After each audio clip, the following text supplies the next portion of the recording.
नमस्कार, जय हिंद साथियों, गुड इवनिंग सभी को। कैसे हो दोस्तों? आई होप कि सभी बढ़िया होंगे और कुशल मंगल होंगे एवं लगातार अपनी स्टडी का आनंद ले रहे होंगे।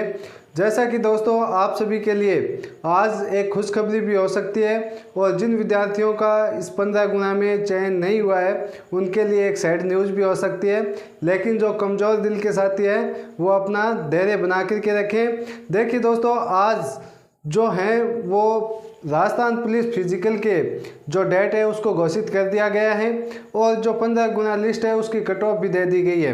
कहने को 15 गुना है, लेकिन मैं आपको बताऊंगा कि ये जो कट ऑफ आई है वो 43-44 के इर्द गिर्द आई है। इसके अलावा 15 गुना नहीं है, लेकिन सरकार ने यदि जारी किया है तो अपने लोगों को 15 गुना मान के ही चलेंगे। देखिए दोस्तों, इस व्याख्यान में अपन बात करेंगे कि जो फिजिकल के लिए कितने विद्यार्थी बुलाए गए हैं। पहला सवाल तो यही है कि फिजिकल के लिए कितने विद्यार्थी बुलाए गए हैं। उसके बाद में बात करेंगे कि इसकी मेरिट क्या रही है और कितनी रहनी चाहिए थी, ठीक है ना। उसके बाद में कि फिजिकल डेट चेंज हुई है तो क्या रखी गई है और जिनका इस कट ऑफ के अंदर यानी 15 गुना के अंदर चयन नहीं हुआ है उसको क्या करना है और मेरिट हाई जाने की वजह क्या है और जो जिनका फिजिकल में नहीं हुआ उनको भी आगे जारी रखनी है अपने स्टडी को। तो देखिए दोस्तों, यदि बात करें अपन कि फिजिकल के लिए कितने विद्यार्थी बुलाएंगे तो आपको ध्यान में कितना रखना है, कितने विद्यार्थी बुलाए गए हैं फिजिकल के लिए। 44,332 विद्यार्थी, इतने ही विद्यार्थी फिजिकल के लिए बुलाए गए हैं, जो कि कितने होते हैं दोस्तों, 15 गुना का नाम लेते हैं केवल, होते कितने हैं 44% के इर्द गिर्द होते हैं, ठीक है ना। ये आपको ध्यान में रखना है, 15 गुना नहीं है ये, ठीक है ना दोस्तों। इसमें शामिल कौन कौन नहीं हुए 15 गुना में? 15 गुना में शामिल आपको ध्यान में रखना है कौन कौन नहीं हुए। एक तो आपकी जो तलाकशुदा है ना, तलाकशुदा इसमें शामिल नहीं है। उसके अलावा जो एक्स जो सर्विसमैन है वो इसमें शामिल नहीं है और जो विधवा महिलाएं हैं वो इसमें शामिल नहीं है। विधवा महिलाएं, यदि इनको शामिल किया जाता है इस 15 गुना की लिस्ट में तो हो सकता था ये जो विद्यार्थी हैं फिजिकल के लिए बुलाए गए हैं 44,332, हो सकता था कि ये जो संख्या है वो आपकी कितनी हो जाती, 52 या फिर 53,000 के समथिंग। लेकिन इनको 15 गुना की लिस्ट से बाहर रखा गया है और इनसे पूछा भी जा सकता है कि जो सूचना का अधिकार है उसके माध्यम से कि जो ये 3-4 कैटेगरी है, एक आपका इसमें आता है TSP 75, इनको भी इस 15 गुना की लिस्ट में शामिल नहीं किया गया है, ठीक है दोस्तों। तो इनसे इस वजह से आपकी जो मेरिट है ना वो हाई रही है, यही वजह है केवल, ठीक है ना। नहीं तो हो सकता था। अब डिस्ट्रिक्ट वाइज इसकी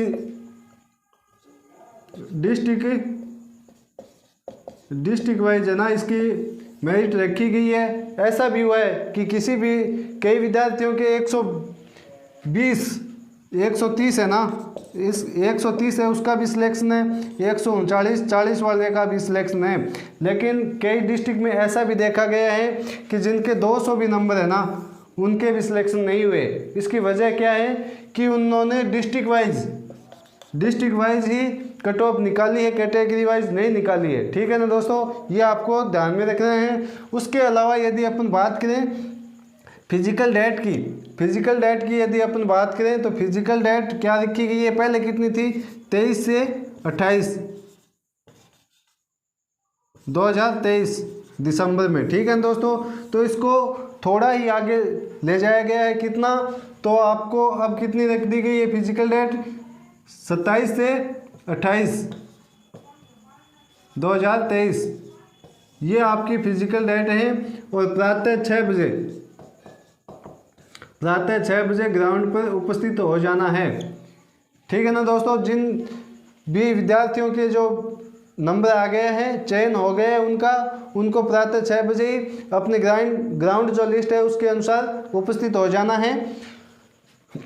मेरिट, यदि अपन बात करें मेरिट की कि मेरिट क्या रही है आखिरकार, तो वैसे तो मेरिट मान के चले ना अपन तो 175 और 185 के मध्य रही है, ये मेरिट हैं। लेकिन ऐसा भी हुआ है, कई विद्यार्थियों के मैसेज भी आए हैं, पोल भी करवाया है मैंने अपने जो टेलीग्राम चैनल है उस पर, तो उसमें कई विद्यार्थियों के तो 200 भी नंबर है ना, उनका भी नहीं हो रहा, 200 नंबर वालों का भी नहीं हो रहा, दूरसंचार वालों में तो, ठीक है ना। और कई डिस्ट्रिक्ट ऐसे भी हैं जिनमें विद्यार्थियों के मैसेज आए हैं कि सर 139 है, 40 है ना, उनका भी नाम आया है, उनका भी नाम आया है, उनका चयन हुआ है, ठीक है ना दोस्तों। और बिल्कुल ये सही बात है, ऐसा हुआ है बिल्कुल, ठीक है ना।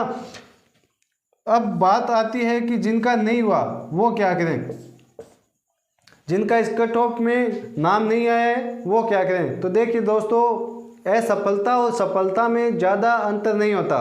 जो अब एक आप बात को नकार कैसे सकते हो, यदि आपके मान लीजिए 185 नंबर आए हैं, ठीक है ना, और जिस विद्यार्थी के 139 में चयन हुआ है, आप उससे तो कंपटीशन में आगे ही हो ना, उससे तो कंपटीशन में आप आगे हो।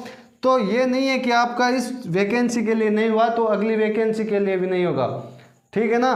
तो हो सकता है कि ये आपके लायक नहीं हो, अगली वैकेंसी में आप यदि राजस्थान एसआई की तैयारी कर रहे हो, मैंने ऐसे भी बच्चे देखे हैं कि जिन्होंने राजस्थान पुलिस का पेपर फाइट नहीं हुआ लेकिन राजस्थान एसआई हुए, यूपीएससी भी उन्होंने फाइट किया है। तो ये कोई असफलता नहीं है, ये हो सकता है कि आपने सीईटी को हल्के में लिया हो और उसका रिजल्ट हो, ठीक है ना। और कंपटीशन में आप बिल्कुल हो, इनसे तो आगे हो आप, 139 और 40 वालों में तो आपको हार नहीं माननी है, ठीक है ना। अगले कंपटीशन की आपको तैयारी करनी है। और असफलता हो सकती है कि कुछ आप में कमी रह गई हो, और कहा भी गया है कि असफलता एक चुनौती है, इसे तुम स्वीकार करो, क्या कमी रहेगी देखो और सुधार करो। तो आपको बस सुधार करना है, इसमें कोई दिक्कत नहीं है। अगला कंपटीशन केवल आपका है, उस पर आपको दावा बोलना है, कोई दिक्कत नहीं है। हो जाता है कभी कभी जीवन में, जो हार है वो एक जीवन का हिस्सा है, इसे आपको नकारना नहीं है, कोई दिक्कत नहीं है, अगले में हो जाएगा, ठीक है ना। तो ये आपको ध्यान में रखना है, अपनी स्टडी को तैयारी, अपनी जो स्टडी है उसको जारी रखना है, कोई दिक्कत नहीं है। उसके अलावा अपन देखें कि मेरिट हाई रहने की वजह क्या है, आखिरकार ये मेरिट है वो इतनी हाई क्यों रही और इतने ही बच्चों को फिजिकल के लिए क्यों बुलाया गया। तो मैंने दोस्तों आपको बताया है कि ये 4 कैटेगरी ऐसी हैं। एक तो आपके जो तलाकशुदा हैं, जो एक्स सर्विसमैन हैं, विधवा महिलाएं हैं और टीएसपी क्षेत्र हैं, इनको इस 15 गुना की लिस्ट में शामिल नहीं किया गया। इस वजह से ये जो कट ऑफ है आपकी वो हाई रही है, अन्यथा हो सकता था कि ये जो 53-52 हज़ार का अंदाज़ा एक लगाया जा रहा था वो संख्या फिजिकल के लिए बुलाई जाती, लेकिन ऐसा नहीं हुआ। तो कोई बात नहीं है, आपको दावा बोलना है केवल इस वैकेंसी के लिए, ठीक है ना। 139-40 वालों का सिलेक्शन हुआ है, तो इस 185 वालों का भी आप कंपटीशन में हो, कोई दिक्कत नहीं है, ठीक है ना। तो बने रहेंगे चैनल के साथ, चैनल को सब्सक्राइब करेंगे और इस प्रकार की कोई भी वैकेंसी हो, चाहे कोई भी एग्ज़ाम का पेपर हो, फुल सॉल्यूशन आपको इस चैनल के माध्यम से कराया जाता है। तो आपको टेंशन नहीं लेनी है, आपने स्टडी को जारी रखना है और अगला जो आपका कंपटीशन होगा उस पर आपको दावा बोलना है, कोई दिक्कत नहीं है, अगले में हो जाएगा, ठीक है ना दोस्तों। तो मिलते हैं अगले व्याख्यान में, तब तक के लिए thank you very much and I wish you all the best, thank you.